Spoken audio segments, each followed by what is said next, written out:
Welcome back to Liminal Sovereignty, or welcome if this is your first time. Today we're going to be going over the Oracle of the Strange Forest by Gabby Kash. This is a fun deck. It's animal based, and it's an oracle deck. It's not tarot. One of the things that totally caught my eye about this deck was the eye. If you know me, I really love the kind of, I'm really drawn to eyes. And that's case in point. Here is a side view. It's kind of like a blue holographic. Today we're going to be going over this deck. Let's go ahead and dive in. Alrighty, here is a view of the deck close up. Here's that really cool holographic gilding, and I think it's a blue holographic gilding, and I love these eyes. Like, aren't you just totally drawn in on that? It's really cool. Yeah, let's go ahead and get started. Alrighty. These cards are a matte finish, and they all have kind of like this black imagery in the background. This is the badger. Each card also has these like words that kind of help represent or guide you if you don't read. If you can't memorize the entire description of what that animal is, then there are words to help you kind of remember. And the badger is perseverance, courage, generational wisdom. Something cool about Gabby Kash is she grew up in New York, and I believe that a lot of these animals were inspired from the Poconos, where she stayed with her family at times. The second card is bat, meaning or representing skill, patience, process. Next card is bear, representing motherhood, feminine power, protection.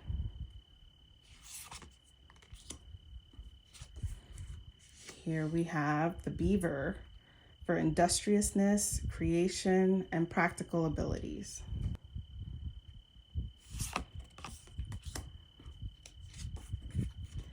The bee, life, harmony, consequences.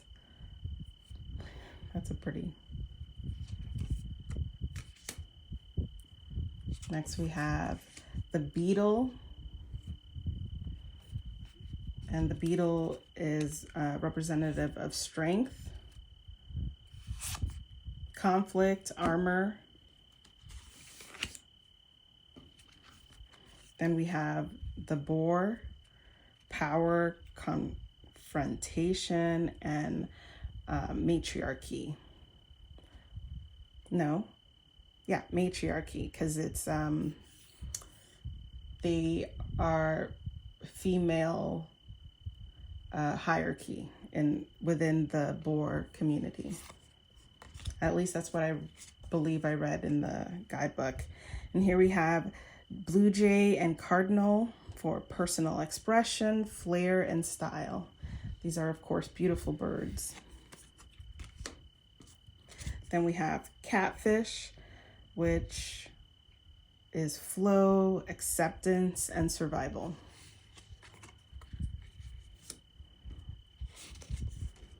Caterpillar, multitasking, speed, and perfectionism.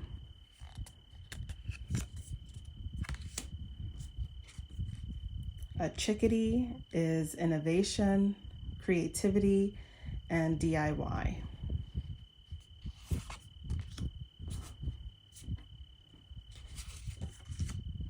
The chipmunk, hoarding, thriftiness, and forgetfulness.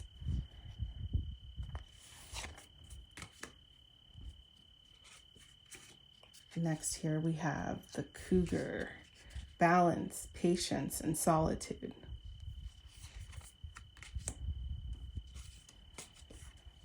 Coyote, commitment, partnership, cooperation.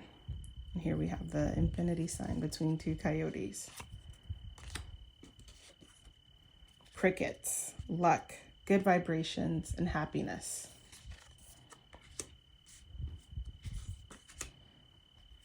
The crow, magic, intuition, problem solving.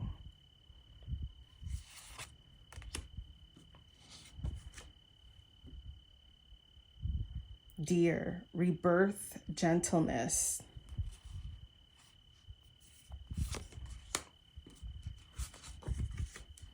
Dove, good news, motherhood, peace. Fox, opportunity, craftiness, games.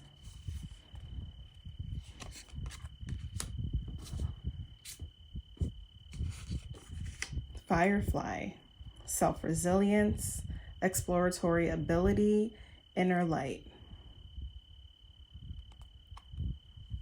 I think I really liked this card from the Oracle, reading its significance, because obviously the firefly lights up and it reminds you that there is a light within, and to, you know, when you are in the darkness, I suppose, to remember that you have the tools you need within you to find whatever it is you're looking for. Goose, travel, change, teamwork. Groundhog, superstition, optimism, tradition. Hawk, authority, domineering, discipline. I love the details in this hawk and the tree. Lynx, vision, awareness, stealth. Mosquito, drawing energy, interdependence, and death. Mole, faith, trust, internal guidance. Yeah, because moles, from my understanding, have really bad vision. So they go on their sense of smell, being their heightened senses. So following your intuition. Moth, obsession, lunar energy, and distraction. That's very pretty. Mothman, omen, warning, preparation. Now, I've never heard the story of the Mothman, so I don't know if I can relate to this entirely, but I'm sure if I read about it, it'll make more sense. And then mouse, adaptability, productivity, power in numbers. Possum. Now, some people say opossum. I don't know which one's right. But pacifism, conflict avoidance, and nurturing.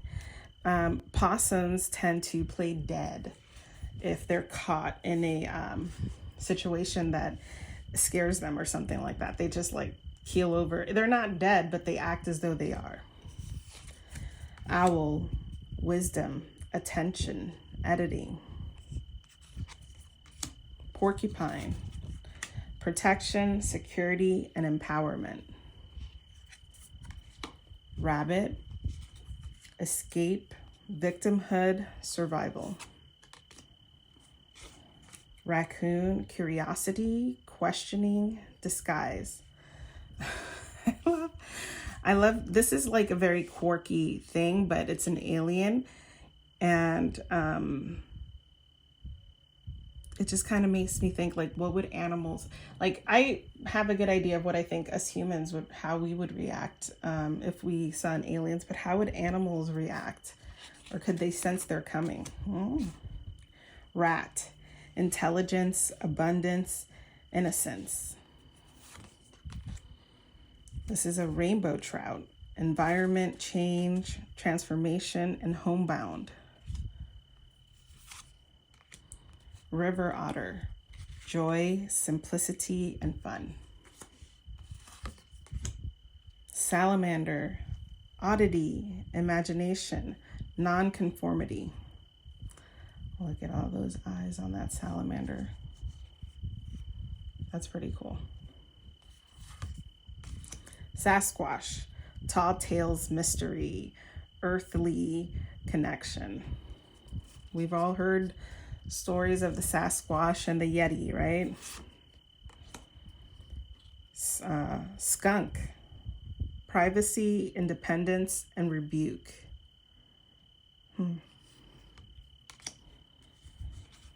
Spider, darkness, discomfort, manipulation. Spotted lantern, destruction, crisis, common energy. Snake. I just noticed this is a two-headed snake. Transformation, healing, personal growth. And then there's a flower with thorns. Next here we have a snail, lost in thought, stagnation, lack of focus. Squirrel, childishness, playfulness, nostalgia.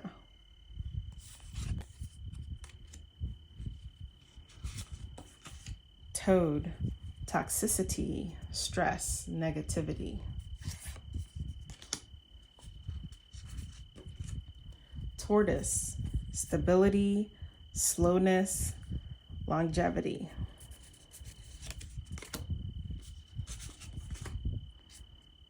Tree frog, communication, secrets, conformity. UFO, the unknown, newcomers, travel. Is that an animal it's taking with? A fossil? I don't know.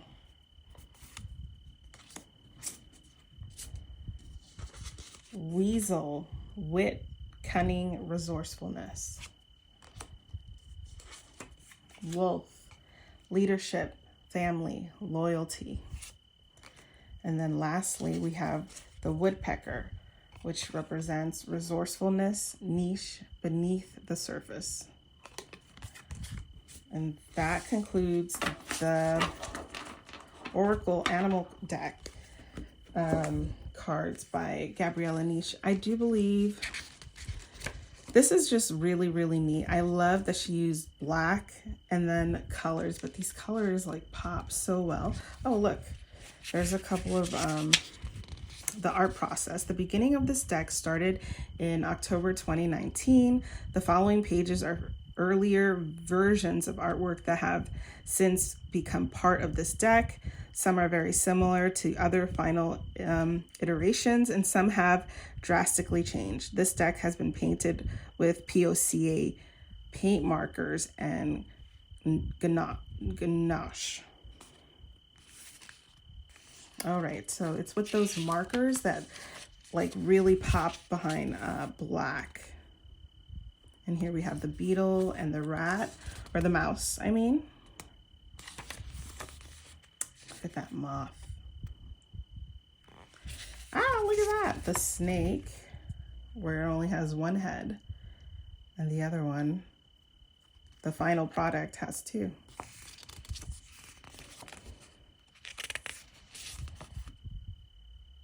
Maybe that's the chickadee.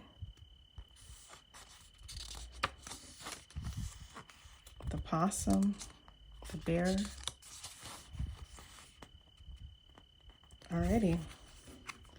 Well, I really hope you guys like this deck as much as I do. This was really fun, and I will go ahead and leave a link on the bottom description box to let you know where I got these. And also, if you're interested in supporting the maker of this deck, and also she's created a tarot card deck, if you're interested in, you know, supporting her, get those into the public hands.